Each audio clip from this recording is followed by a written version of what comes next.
So my vision is for it to just be a special place, a hidden gem where people can come inside and enjoy a wonderful experience, feel like they're at home, and then leave feeling confident, beautiful, and that they left with something, not product, but you're there for that client.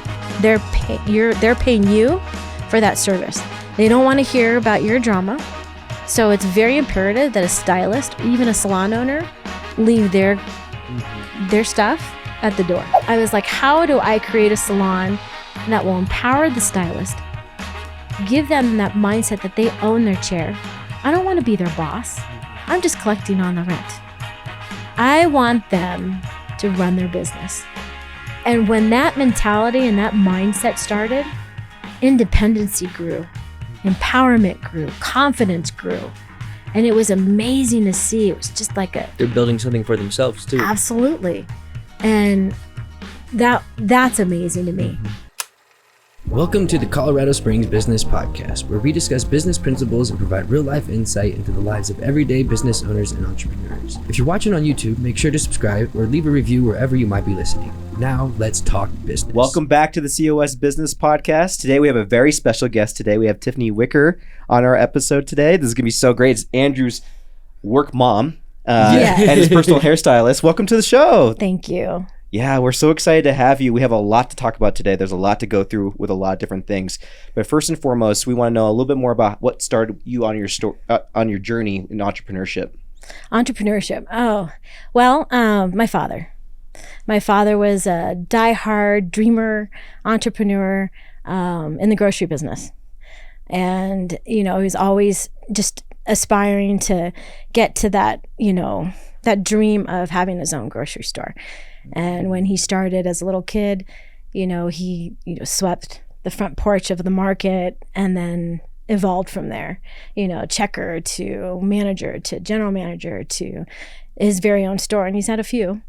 So you just watching my father just try so hard and achieve, and his determination just drove me to want to be like that. That's so beautiful. So where are you from? Where are these grocery stores, and where did it all start from there So born and raised in California. Okay. Originally started the first probably 10 years of my life in San Francisco. So I got to really at a young age experience art, creativity, culture, community. It was just a fun youth at that time in the 70s and 80s. California was a really special place. Yeah, I'm from Sacramento. I don't know if we know. Yeah, I lived in Sacramento too. Yeah. Oh, really? Yeah, that's where I'm from. Orangeville. Yeah, well, I don't know exactly. I was born there, and I moved around a lot. My mom was the executive in the newspaper industry, but I remember a lot of vivid things about the culture and Chinatown and all that stuff there. Yeah, Sacramento Bee. Yes. Did she work at the site? So I had a friend, Amy. I hope I'm not getting this wrong, but Amy that I was neighbors with me in Orangeville. She worked for the Sacramento Bee probably in the early 2000s. Oh, wow. Yeah. Yeah, she was early 90s with it, but it started her career, and then she just shot up. I mean, we went all the way from here to Colorado to New York to Kentucky, all over as she moved up the corporate ladder as being like one of the more like pioneer for women, being executive in the newspaper industry, originally dominated by men. Yeah. And so like that's where it all started. And that's a great, obviously San Francisco, that whole area, you got Silicon Valley, you got all that stuff over there, a lot of innovation, a lot of like a melting pot of different talent pools and people, and that's so cool. So your father, you said he started, from the ground bottom of the grocery store. So I believe, if I'm not mistaken, he went from there to Brentwood Markets, which was a popular market place that had eventually numerous stores all over the California area. Let's see, what else?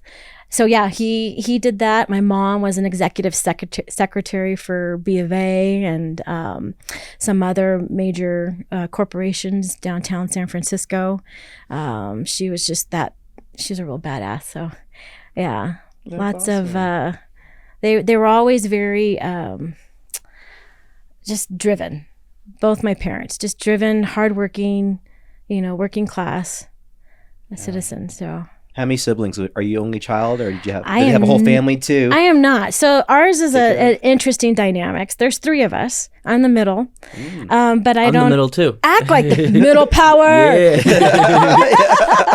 Activate. Yes. That's why I like you. That's probably why you guys have a connection, for sure. So my sister was born first in 1969, and then I was born in 75. So there's 6 years and a few months between us.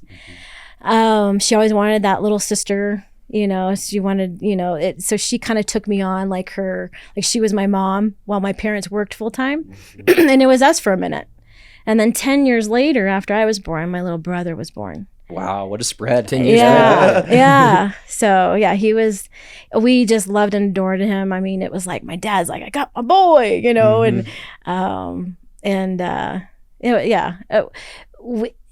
because we're so spread apart, I'd like to think that, our roles were not literally our roles. Like I played, baby sister for 10 years. Yeah. I never really got a chance to be middle child until now. But now that we're all, like, my brother's out of the country, my sister's in California. So, we're not around each other. So I can only claim it. There's a unique family. Like, I grew up in a family that's kind of spread apart. My sister and I are 10 years apart too. Okay. She's the oldest, I'm the youngest, so there's a little bit less of a spread there. But yeah, my brother's in the middle too. 4 years for me and 6 years for my sister. And there is like definitely that dynamic of like older sibling going on, and big time, taking care of like the kids while the parents are working and like still building up their careers.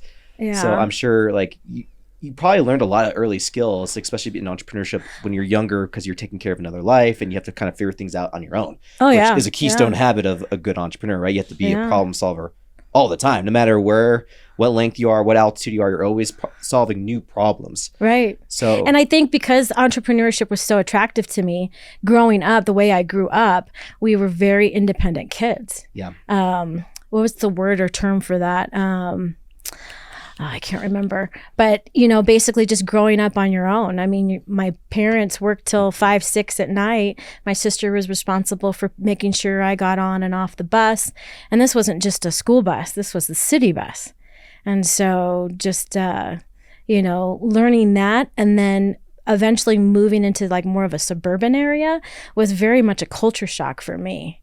Because you go from the arts to the opera house to the culture to the, the farmer's market to suburbia. It's way different, I don't know what else to say. Soccer mom, maybe. I don't know. Yeah, so just getting used to that was really, it was interesting, So I think the way I grew up, I felt like I was very versatile, very much a chameleon. I had to learn how to be adjustable,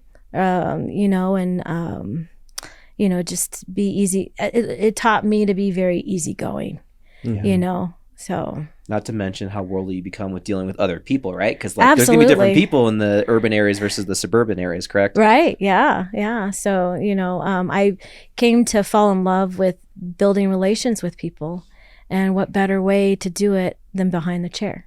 Yeah. And so I fell in love with my clients. Pardon this interruption, but we'd like to take a quick, brief moment to thank our sponsors. Are you looking to take your business to new heights? Look no further than Recon Marketing. Picture this, a team of creative masterminds dedicated to maximizing your brand's potential. Recon Marketing is all about delivering tailored marketing campaigns that make a lasting impact. They understand the unique needs of businesses like yours and specialize in creating personalized strategies that drive results. From social media to SEO, Recon Marketing has the tools and the know-how to catapult your brand to the forefront of your industry. Their data-driven approach ensures that every marketing dollar is optimized, delivering a powerful return on investment. But it doesn't stop there. Recon Marketing goes above and beyond by providing comprehensive analytics and in-depth reporting. They believe in transparency, empowering you with the knowledge to make informed decisions and refine your marketing strategy for even greater success. Don't settle for ordinary. Choose Recon Marketing and unlock the full potential of your business. Our next sponsor is Planet Duct. Are you tired of breathing in dusty air? Want to improve the quality of your home and office? Look no further than Planet Duct,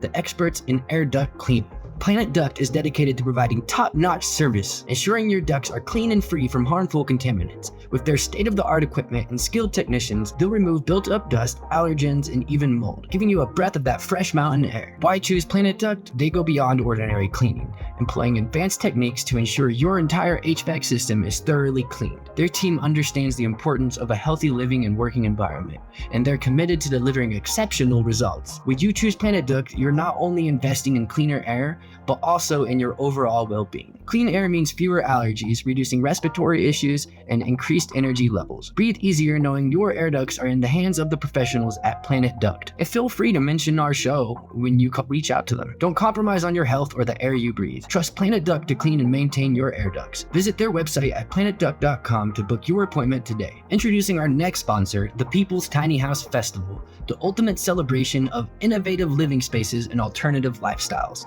Whether you're intrigued by the cozy charm of tiny homes, the freedom of the van life, or the creativity of schoolies, this festival is an absolute must-attend event for enthusiasts and curious minds alike. Step inside beautifully crafted tiny homes that redefine the meaning of home sweet home. Witness the ingenuity of the space-saving designs, clever storage solutions, and sustainable living practices. Experience the thrill of van life and discover a community of adventure seekers who have embraced the nomadic lifestyle. And let's not forget about the schoolies, where old buses are transformed into one-of-a-kind rolling homes. Mark your calendars, gather your friends and family, and don't forget your dogs, because it is pet friendly. And join us for an unforgettable experience that will open your minds to new possibilities. And I say us because we'll be there, because Marcus is the one who puts on the show and organizes it. I said show, but you know what I meant though. Get your tickets now and visit peoplestinyhousefestival.com. Oh yes, and one more thing. It is July 1st and 2nd in Loveland, Colorado at the Ranch Events Complex. Now let's get back to the show.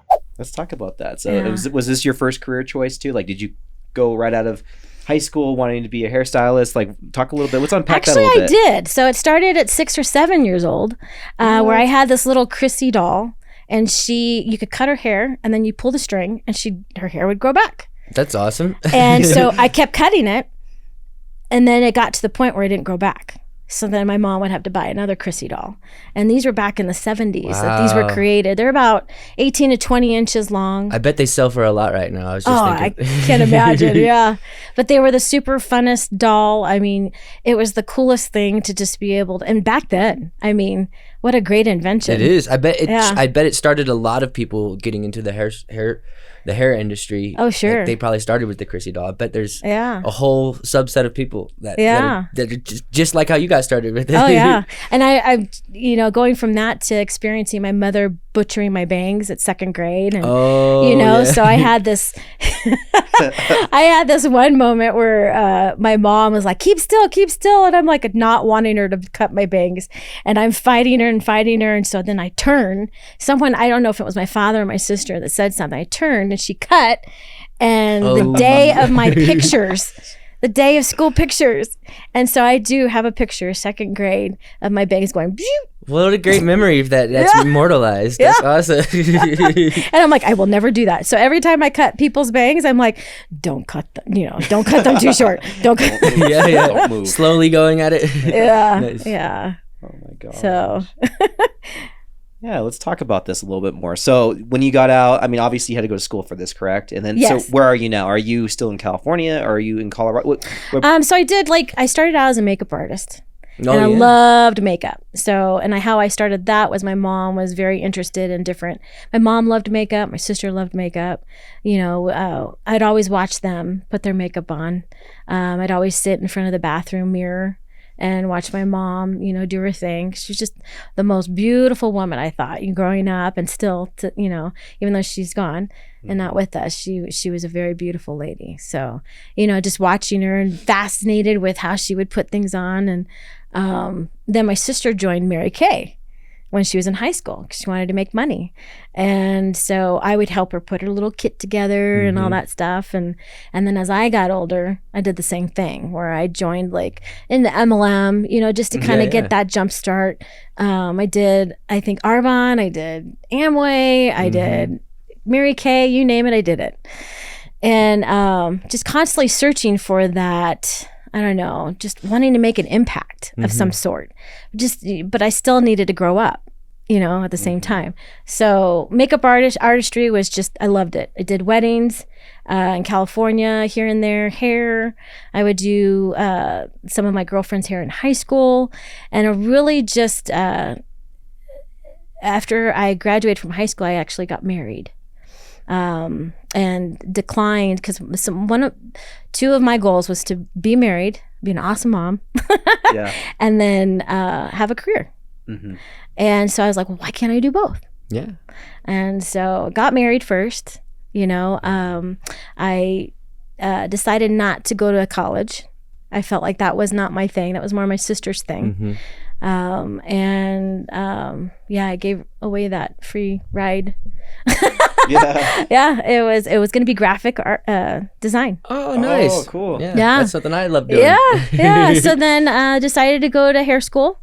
And then I got my full Cosmo license here in the early 2000s. In the Springs? Mm-hmm. Okay. So I was a hairstylist, makeup artist. I would just go kind of freelance everywhere. Mm-hmm. I always had that business since after high school.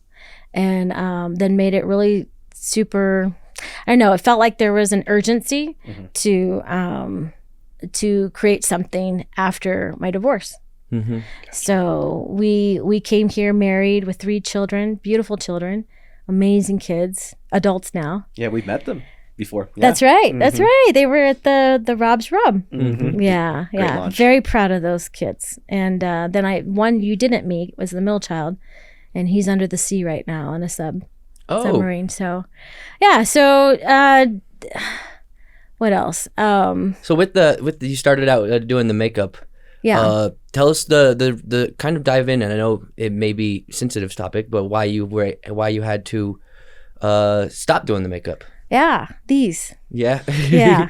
These became very, very sore and shaky. And I noticed it, I want to say 2013, 14 is when it started happening.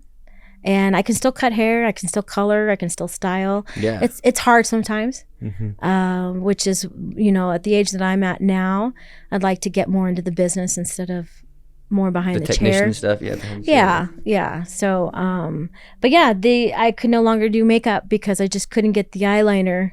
I can barely get my own on every day. But it was hard. It was really hard. Couldn't have a steady hand. So, so now I refer all my business to all the amazing makeup artists that I know here locally that can do, if not a better job than I can. So who's some of those people? Oh, Kim Davis. Okay. I don't know if you've heard of her. She did Kim Clay makeup. Excellent makeup artist. Probably one of the best in the city, hands down.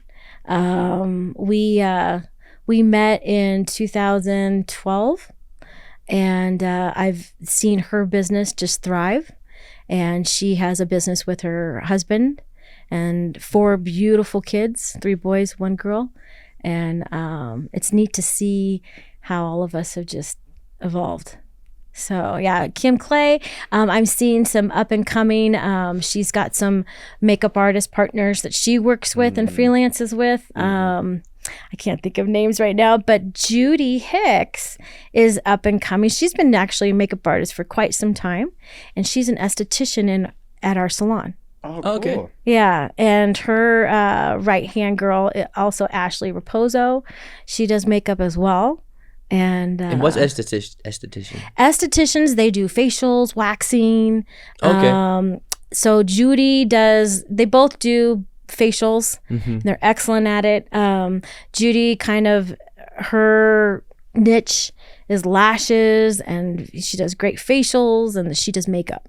And then Ashley does makeup as well, but then she does more of the brow tattooing, Okay. the eyeliner, and then facials as well. They call that microblading, right? Yes. Yeah, I know some words. Okay. I'm so proud of you, business son. We played trivia You're recently. learning. Oh my gosh. Oh my goodness. Well, that's really cool. And so, like, obviously you've dove into this and you had like a family and you had a husband at the time. And let's talk about that. I mean, I'm sure that was a huge challenge, right? Oh like, yeah. Yeah. You're doing the mom thing at the same time, doing the entrepreneur thing, career thing. I'm sure there's been a lot of times where you have to like put priority for maybe your career at a certain point, right, versus the kids. I'm sure the kids are always your priority, but there was a lot of so there was a lot of sacrifices. I didn't do as much hair and makeup then I didn't have my full Cosmo license while married to him. I decided to do that after we divorced. But 3 beautiful kids, same dad, and we had 2 of them in California and 1 here. And I decided, because of priorities, that helping with the current business that we were doing, we were running a Sonic restaurant that started off of Shelton. Wow. Nice. And that was just, I thought it just made sense. Raising kids. I mean, the kids could tell you stories about having the playpen over by the soda machine while mom worked a 10, 15-hour shift. Wow. And talk about survival. I don't know if this is TMI, but, Abby was little. And so, my ex would have to bring Abby to me to breastfeed. And then I'd go on with my shift. Oh, man. Oh, Yeah. So, your hurdles, you just got to do what you got to do. For sure. And when you're making a living and it's a joint effort and raising kids, you just do what you got to do. You do, yeah. Yeah. That's really hard to I can't even imagine that. I think there's only certain things like a mother is built for, and especially that, like pain tolerance, obviously, and like the ability to do something like that that's incredible. I'm sure that's been something that's, having kids is instilled even more pain tolerance to what you can do in your career. A lot. It drives you for patience. It teaches you really everything you need to know about business, raising children and being a parent. Patience, listening. Sometimes I tune out. I'm very good at that. Yeah. Because there was a point there where I was just surviving, but the kids, they're that goal. They're that goal that you're just like, okay, I can do this again. Take a deep breath. This is why I'm doing this, because they're relying on me. And when you know that someone's relying on you, it's like, okay, well, I'm gonna do everything I can. And so that was the true education lesson for me in entrepreneurship, even more so than my father, was what I needed to learn as a human being with parenting. So that's so beautiful. Is your father still around today? He is. Yeah. What does he think about what you're doing now in your career? And oh, that man has my heart. Yeah. Your daddy's girl too. Yeah, I think I am. I like to think I am. I love my parents in their different ways. They divorced as well. They were married for 22, 23 years. And then he found a woman that made him a better man. And that's my stepmom. And she's amazing. So she just, those two are just a wonderful team. And yeah. It sounds like the divorce actually doesn't always have to be a bad thing. It sounds Not at like all. It was a good thing. Not at all. And I'll be very blunt. In our marriage, we were young. We got married at 18 and 21. I was 18, right out of high school. And so learning all the things, you weren't ready for so much. And your kids still. Yeah, so much happened. You get married in 94, 95, and then you have a child at 95, 1995. And then you have another child 5 years later, and then another one 17 months later, and you just go, and pretty soon it's a decade. Yeah, I bet. Yeah. And so, it was a wonderful experience, but I feel, if I were to be very genuine, we weren't ready. So you got to find yourself first, right? I think it's important for any type of relationship. And I feel like my kids have done that because they have watched us.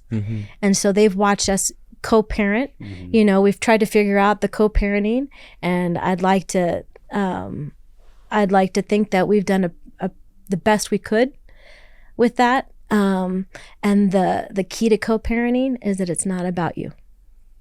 100%. I have a quick little story that's insane, but my parents are divorced as well. So we have a lot of parallels. California, coming to Colorado. It's very interesting for sure. But my parents have mastered that co-parenting probably past like 5 or 6 years, I would say. But like when they're first getting into it, and I was still a little bit younger, I remember they had a huge argument. And my mom, I think my dad, he lived in Texas. He was visiting and he was staying at the house still. And she kicked him out of the house. And I was like so upset at my mom for kicking my father out of the house. And I was dropping him off at a hotel one time. And I was like, I can't believe she would do that. Like, how dare her and everything like that. And my dad got so mad at me for talking any type of crap on my mother. He's like, you never speak ill of your mother, like ever. Yeah. And that taught me like the best lesson of selflessness, like Absolutely. ever, right? Because here's a man who just got kicked out by his ex-wife. And he's like to his son, like, you protect your mother, you respect your mother, and you never speak ill of her, like ever. Even if it means at my own expense. Don't ever do that. And there's I learned a lot of lessons young from that, you know. There's a lot of beauty from that, especially if you know the co-parenting thing that's very tough. And then when you have that support, I relied on my community, because that my family wasn't here. My ex's family was here. But I had to really rely on my friends, and I had to rely on my neighbors, and I had to rely on, you know, teachers to really help me out. Can she stay 30 minutes later? You know, I'm not off till then. And my kids adapted. You know, it wasn't always easy. You know, I was, you know, experienced, you know, product of divorce as well. And, you know, it wasn't easy, because you know, the dream of your parents being back together was, you know, tried and true for me through high school, you know, and then I let it go. And I think when I let it go is when I met my stepmom. That's so cool. Yeah. So. And I think it's good that you said that she makes him a better man too. Absolutely. Right? I think it's important. And also the man making her a better woman. Right. So it goes both ways. I think a lot of relationships forget that. Like, they can see a lot of different nuances of like what the relationship's not working. But I think for me, like a key indicator if a relationship's not working is like, who am I when I'm with that person? Absolutely. Are they bringing out the worst of me, or are they bringing out the best of me? I think that's really, it's hard for you to see that when you're in a relationship sometimes. And that's cool. I love that you started off with your father. You're like, she makes him a better man, better father, all those things. That's very important. Let's talk a little bit about getting you back into the hairdress game, because you said obviously you had to get in for a lot of different things, but now that the kids are grown up, I'm sure you've been able to dive more into it. Yeah. So I opened what's called 31 North Salon 2017. I had the opportunity to be in this building on the second floor. And I questioned it. I debated. I did all the things. And I just said, you know what? Just do it. You know, and sometimes as an entrepreneur, you just need to do it. You just need to jump in.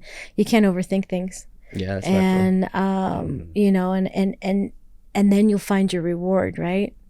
And so I just dove in, and I started with 2 rooms, and my goal was, well, I want this whole floor. Oh yeah. What am I gonna do? What am I gonna do to get this whole floor? So I'm like, I could see a whole salon here. And you remember that little reception area on the other side of the second floor? Oh yeah. I was like, I could totally see a receptionist here. You know, where all the Mellors? Yeah. Okay. So it was like it bled through from the 2 rooms to like now over by the lounge. You know, cool. And so I had this vision. And so every year, literally in the 6 years, I gained another room with a total of like 5 rooms. And so it'll be 6 years this June. Yeah. Wow. And I did it mostly as a single mom. And towards those last couple years, I met a wonderful man that was on that floor too. And didn't know that I end up marrying him. Oh yeah. Yeah. I think he might be in this room right now. He might be. Yeah. So, you know, you have these goals and these ambitions and all that stuff, and you know, whatever ends up contributing to it, you know, you just embrace it and go with the flow. And you know, I don't think expected to be in each other's paths. You know, you don't know what you don't know. And so that became a beautiful thing. And so now I have a partner in crime that I can, you know, do life with. And so 31 North just evolved into, we have 2 suites, we have a reception room, we have my area, and then we have Whitney's area. And Whitney joined me probably second year I was in business. Wow. And she brought in another person that she was at another salon with, and she's been there ever since. So she's been a very huge and special asset to me in that business. Very much a rock. And like a business partner, essentially. Absolutely. And now she is, isn't she? She is. Yeah, she is. I'm very proud of her.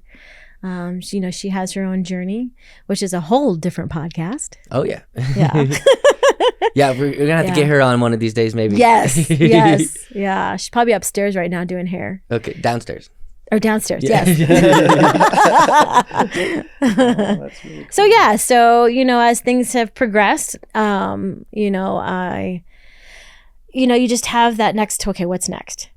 And unfortunately, I feel like we're in the place where we've just outgrown our space, and so there's now a desire, an itch to expand, and now I think that it's going to start happening. So there was a lot of clients who were like, "Well, are you going to keep it 31 North?" And I said, "Well, that was me. That's what I started, and I want something that's going to be Whitney nice, if we're going to do this together, And so I've adopted her as my salon wife, I guess you'd say, and known her for close to 15 years. Excellent hairstylist. And so changing the name just was, I think, a smart move. Just to, create something and build a foundation, which is why I feel we called it Roots Collective. Yeah. And so what's the meaning behind that? There's a lot more, what is that? Vision and attachment than the old brand, right? Like there's something that means more to you with this rebrand, right? Yeah, absolutely. I not only just I did the salon by myself before, and now just doing this journey with someone else, and I would not want to do it with anyone else but Whitney. Roots Collective was that name that just stuck in the sense of, well, what does it mean?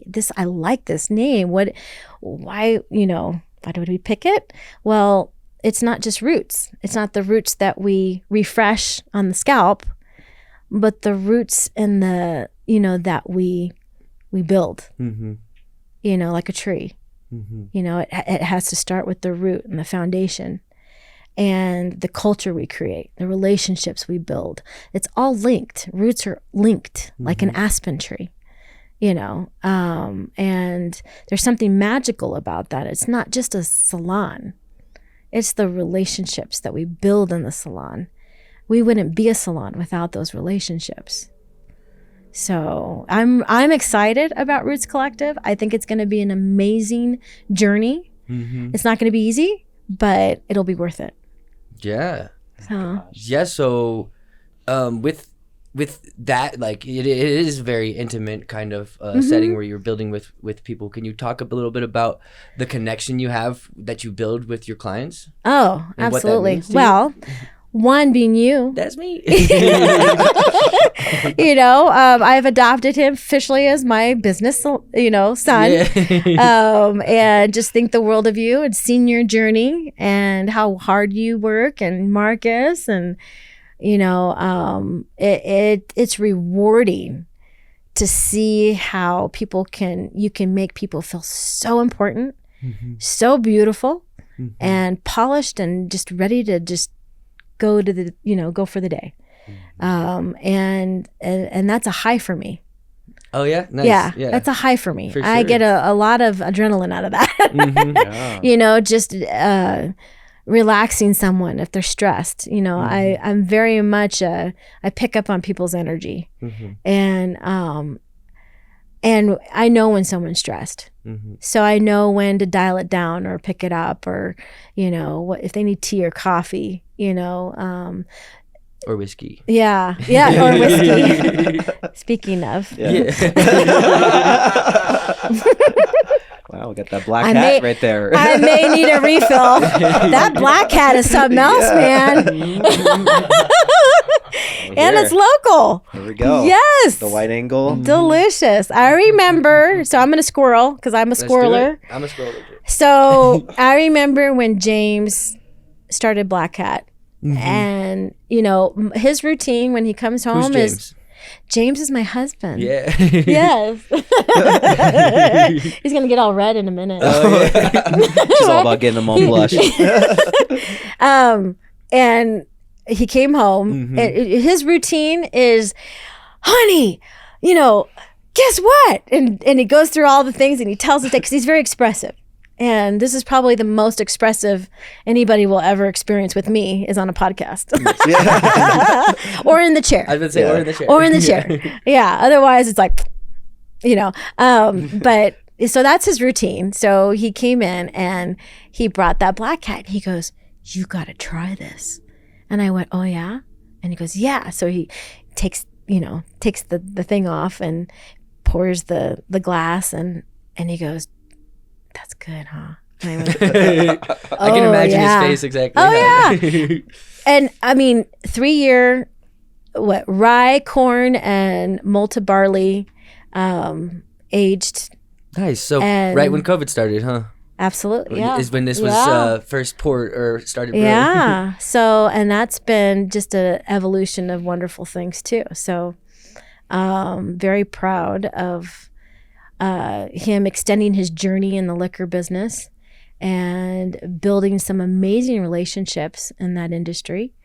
And just, wow, I can't imagine being with anybody else. I mean, the drive that this man has and the desire and just being so personable. I'm like, man, I got to up my game.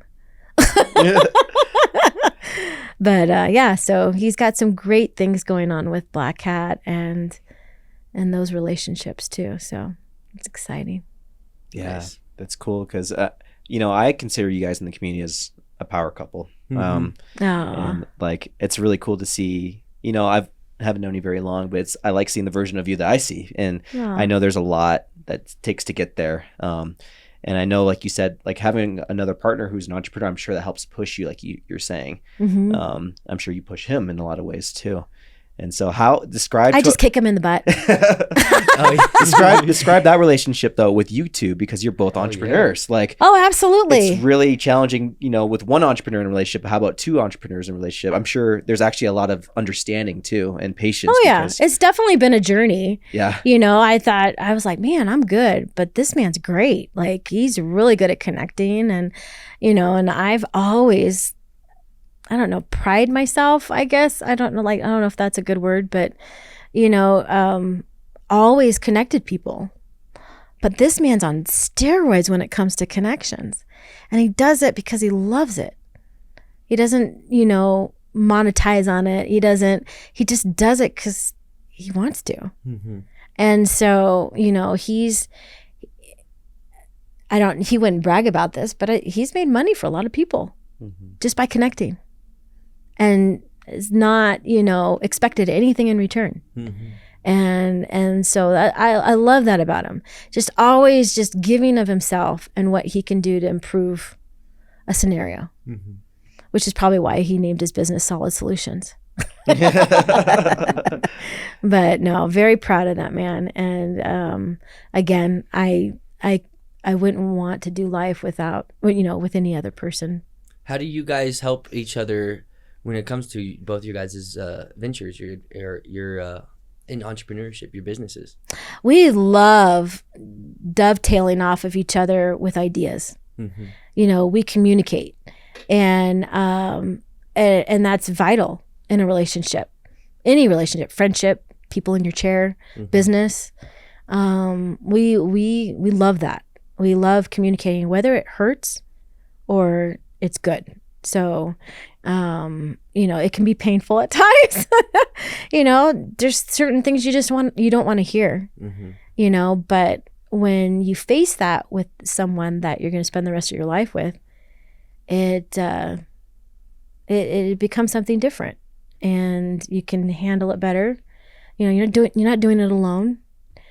And but communication with us too is, we love doing things together. We love traveling. We love the adventure of things. I have probably done more driving and adventure things with this man than I have in my lifetime. That's awesome. Lots of road trips, lots of getting to know him.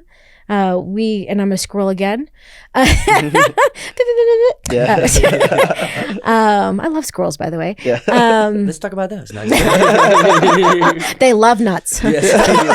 Especially the ones in the springs. I could go on a tangent. I was about the squirrel there for a second.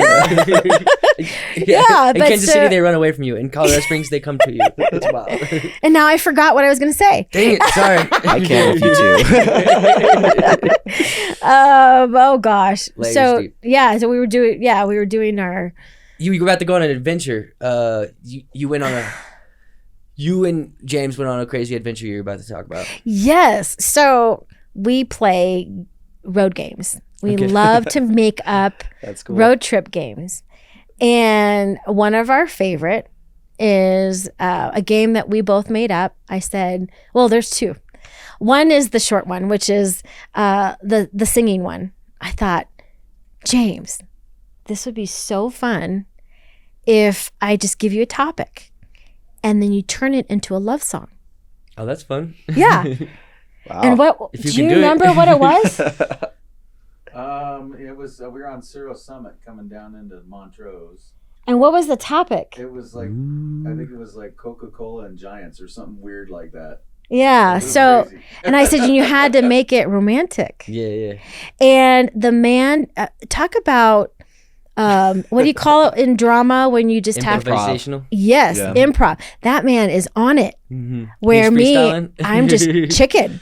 So he just, he's thinking, intently while he's driving. And he goes, okay, got it. And so then he makes it into a love song. And I'm like, oh, wow. Like, I don't really want to do this. Yeah, you don't want your turn to I come don't up. want my turn to come up. And so I'm like, okay.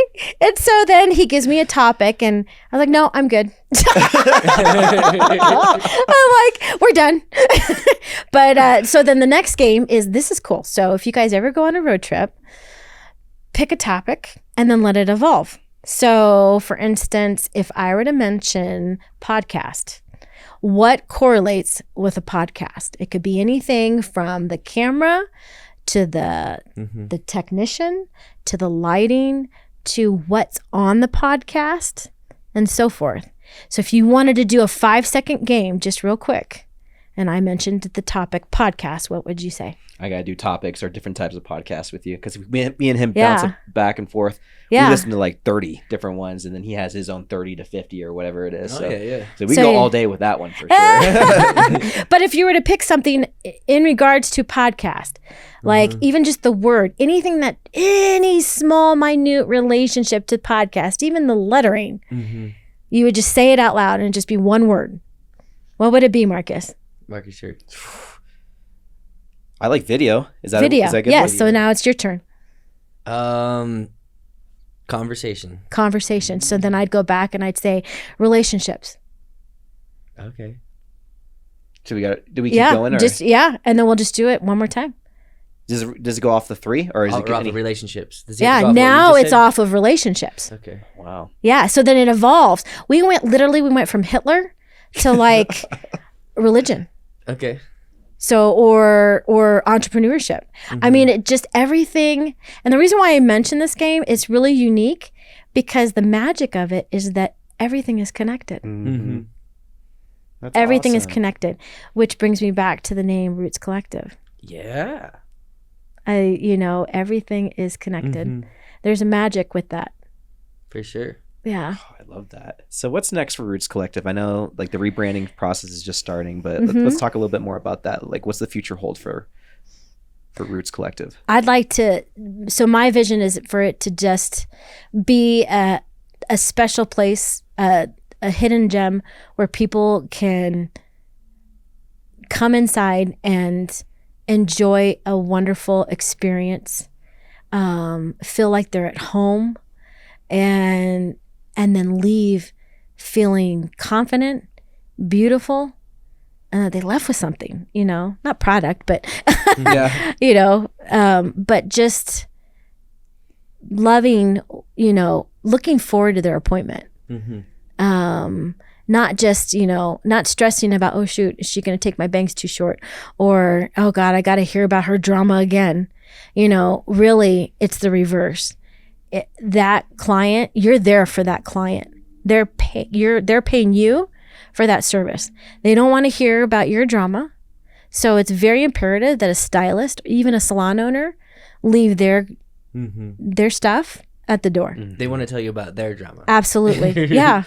And as you build those relationships, it evolves into something so amazing. I have so many amazing older clients and younger clients that just make my days so much better and so worth what I'm doing. I have Marianne, 90 years old, 90. What? My oldest client, and she still drives herself every Thursday. And she can drive. She can drive. Yeah. Nice. She's paying it in insurance, but she, Yeah. every Thursday. That's awesome. And I was complaining about inflation and my insurance going up. Hers is 5 times more than mine. I bet, yeah. But every Thursday. And so and I don't just think about it when I'm in my chair. That lady just means so much to me, just hearing her life experiences and losing her loved one and, going through that journey and just hearing their stories. It's like a podcast too, It is, yeah. Yeah. And so, when that lady moves on to be with her husband, that's now upstairs, she, I told myself, I said, it was when her husband passed away, every, once a week she'd go and see him at their little spot in the cemetery. And they have a special, was it mausoleum is what you call them? Where you, tomb. Yeah. And her whole family's there. Oh, okay. Nice. Yeah. That lady has made such an impression in my life in the last 15 years that it was like, one of my commitments was that I'd go visit her when she moves on to this life. And so those special relationships very much, she's advised me, she's been my center, she's been my rock. She's been there every Thursday, beautiful woman and very local. She's been here, raised here. She's moved all over from New Jersey to California and just the life stories. That's what keeps me going in this industry. Are those relationships. Yeah, she was alive during the Second World War. Yeah. So. Oh my gosh. Well, I can tell you this. The other day, I think it was like 2 days ago, Andrew got a haircut from you. Yeah. And I can tell you, I guess the or the other side of that, because when he came back from that haircut, he had so much energy and joy. He can tell he felt good. He looked good. He felt good. And he was there was so much joy coming from him just from a fresh cut and talking to you. Yeah. So I mean, you're more than just making people look good. You're their therapist. You're their work mom. They're my therapist too. Yeah. I thought that was really special. I think you have that effect on your client. That's why they come back, right? You have a lot of repeat clients as well. Yeah. I think you're planting seeds too with every one of your clients, which goes with the Roots Collective theme because you're building that relationship and it's growing. Absolutely. And those connections build to other things that you won't even know. Like we were talking about, you never know how things are connected. Like how with you had a client and they were friends with your ex-husband or something, and they were all the way in Sacramento or something. Yes. Like that. Can you believe that? So, I'll let you tell the story. And I don't know if it's proper to name names, but the scenario is my ex-husband rode road bikes, like Lance Armstrong. Yeah. And so he walks in and I will give props to Lady Godiva Salon here in town off of Pikes Peak. Eric was a huge mentor of mine. And so that was the salon I was at. He comes walking in and he's like, yeah, I'm looking for a haircut. And I said, I can get you. And has been my client for 15 years. Wow. And then that links into, as we got talking, come to find out he rode bikes on the same exact road team in Sacramento, California. So, and I believe it was Neo Schwinn Life and 7-Eleven was the sponsor, and Carl's Jr., which was run by my ex's father. He was in Carl's Jr. He was like 4th or 5th employee ever. Yeah. And so they sponsored that event and that team. And Glenn lived here for years. And now he lives out of the country. And just that. And then come to find out that he's brother-in-law with Brian Johnson. Do you know who Brian Johnson is? AC/DC. No way. Yeah. That's crazy. That's nuts. Yeah. So, I mean, yeah. Brad. Durango. Oh, yeah. So then James knew a gentleman named Brad that lived in Durango. And he was talking about this gentleman, and I was like, he's in cycling, or he did, was it fitness machines? Yeah. He did fitness machines and sold those, but interacted with the biking community, the cycling community, I should say. And I was like, do you by chance know this gentleman? And he's like, oh my God, we're like buds. And it was the same guy who did his hair. And everything is connected.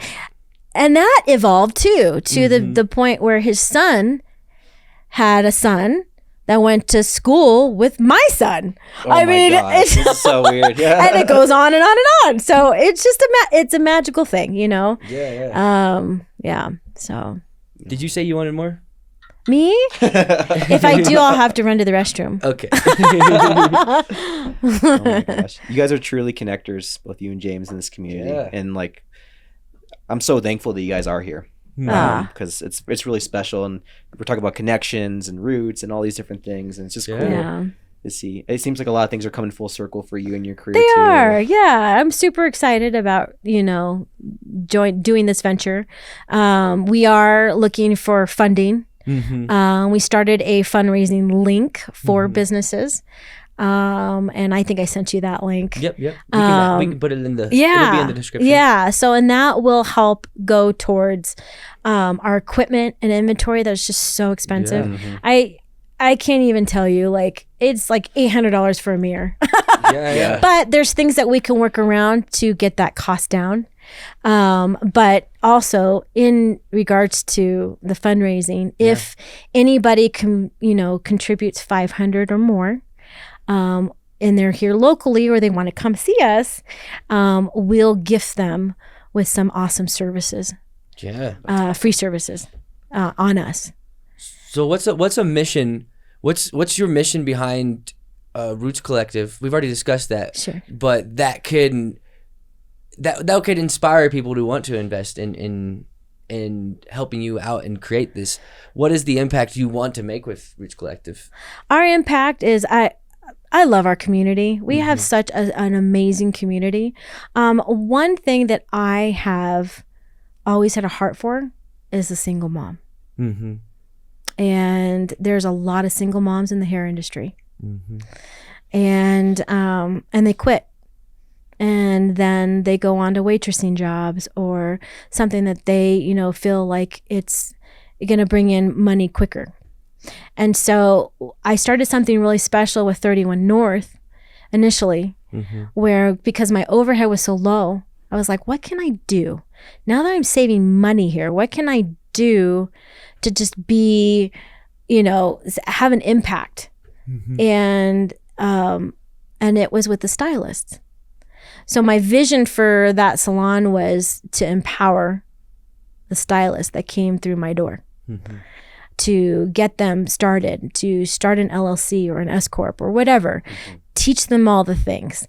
That's why I decided to be a part of Community and Cocktails and start a downtown chapter.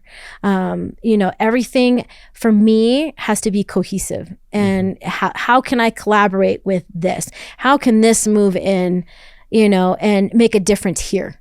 And I knew that because I was behind the chair for so long, my difference had to be in the salon. And what could we do outside of the salon? Well, there's been so much I've done over the years with that, with nonprofits as well, that I'd still continue to work with. But my main passion for that is our stylists and them making a difference, because then they will make a difference when they become better and more knowledgeable, and not necessarily renting their chair, but owning their chair. And the mindset is so different when you go in and you have this hierarchy salon. And I don't, there is a system and a salon for everybody. For sure. But I was like, how do I create a salon that will empower the stylist, give them that mindset that they own their chair? I don't want to be their boss. I'm just collecting on the rent. I want them to run their business. And when that mentality and that mindset started, independency grew, empowerment grew, confidence grew. And it was amazing to see. It was just like they're building something for themselves too. Absolutely. And that's amazing to me. And I would love to somehow, even though we're going to be 3 times as much in the new space, I would love to see how we can continue to do that. And then also, continue to do like Whitney's involved with Tessa. We've done St. Baldrick's over the years. And Tessa is it domestic violence? Yeah. Okay. And that's true and dear to both of our hearts. As we both, and I won't get into that, but we both have experienced that in our lives. And to see us make a difference in a woman's life just by cutting her hair. Just by, because maybe she didn't cut her hair in 10 years. Yeah. So doing that, also Just Be is a nonprofit that was here. They used to do fashion shows. Nice. And so I used to be involved in that. They've kind of taken a hiatus after COVID.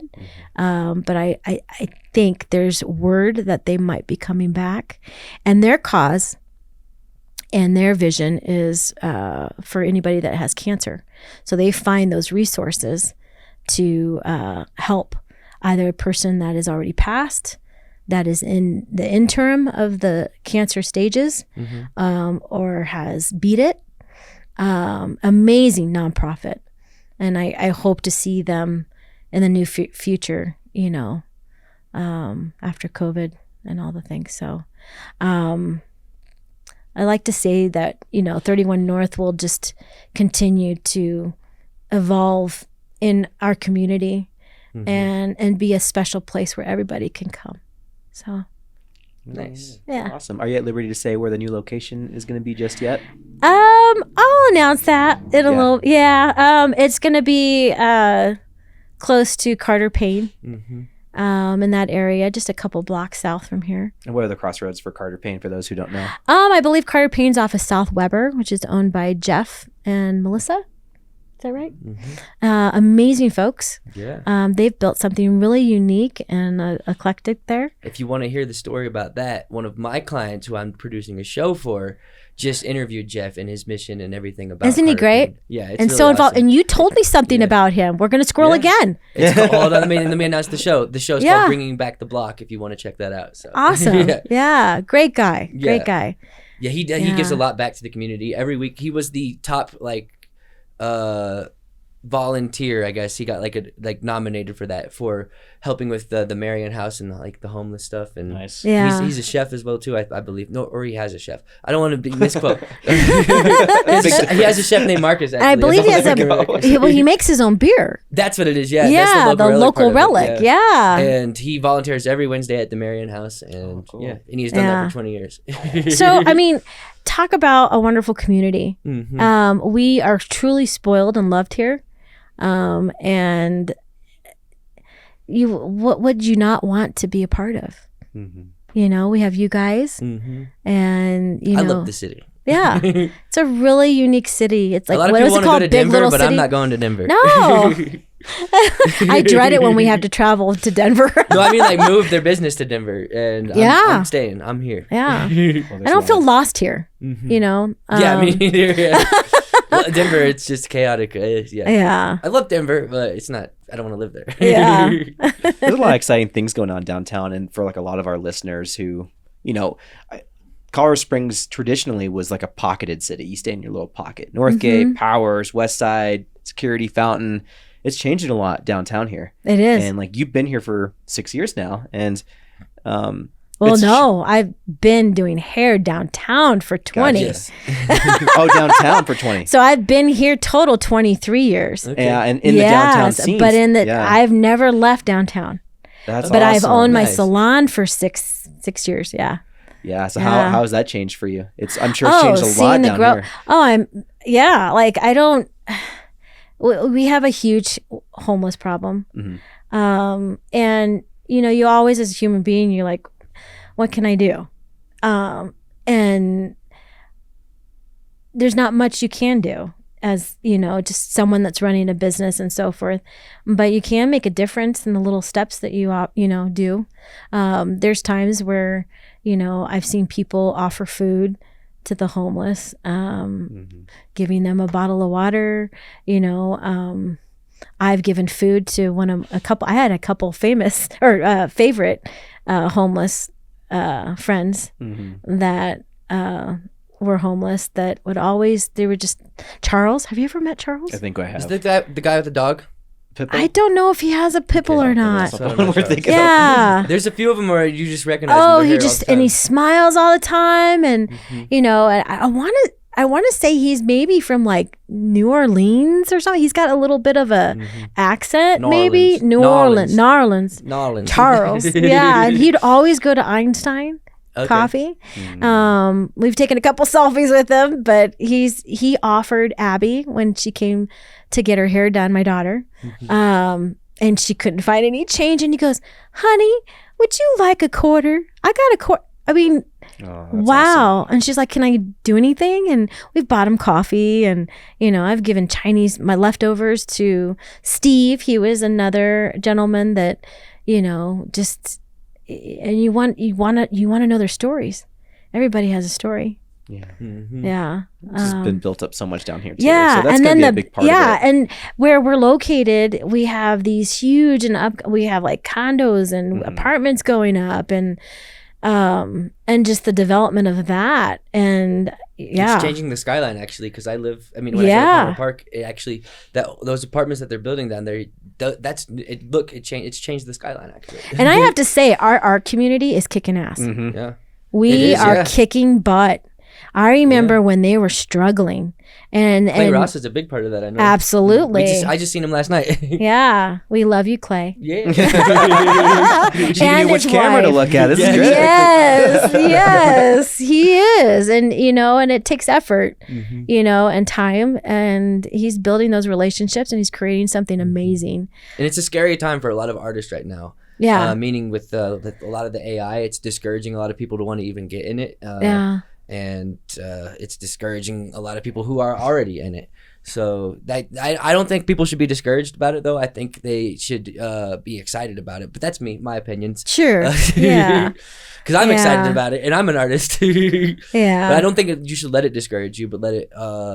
You can still do art. Like painting is still a thing, even though photography has been around for 100 years.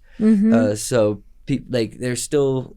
It's not going anywhere. Yeah. You can still make a candle, but we have light bulbs, Right. Yeah. Right. Yeah. Yeah. So that was my squirrel moment. More power to the art community. And, very much, I'm an advocate for supporting local. And, I think that's imperative to our small business and our culture and what's so unique about our city. Supporting local. Yeah, well, I think it's about time to wrap this up. Yes. We don't want to make it too long because that just adds more work. But we like to keep it around an hour, and we've hit an hour. I know that because I've heard the beep twice. And so, is there anything else you want to discuss or let people know? Yes. We have some events going on with the other half. I'll let you grab one of those. Yeah. All right. And this is called SoCo Still Fest. And this is our little advertisement for the podcast. This Black Hat is sponsoring this. This is their second.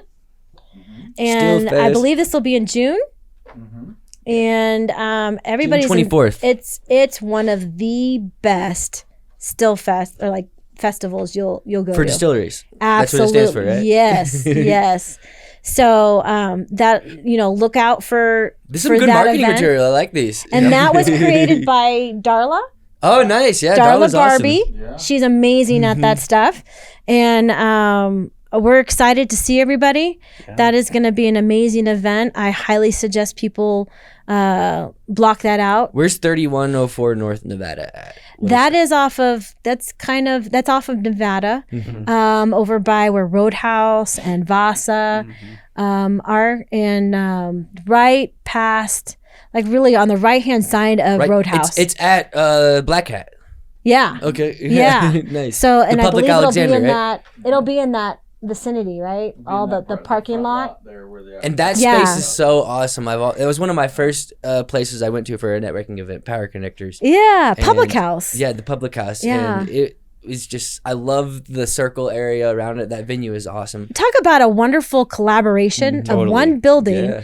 You They know, do comedy there too. I've seen some of my yeah, comedian friends. because you posting have the there. Vault venue, Yeah. and then you have Public House, and then you have Black Hat Distillery. Yeah. And talk about a collaborative, merge there that's just beautiful. Mm-hmm. Public House does a lot, and the Vault does a lot of events.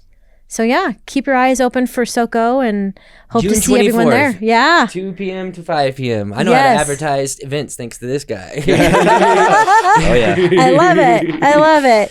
Thank you guys for having me. I just love you too. And I love love you this too. one over here. Yeah. The quiet So one. quiet. So thank Where you. else can we find you before we let you go? Where can we find you? Um, Instagram, website. anything Yeah, like so that? I'm on Instagram right now. It's 31 North. I'll be converting that to Roots Collective as soon as we move in.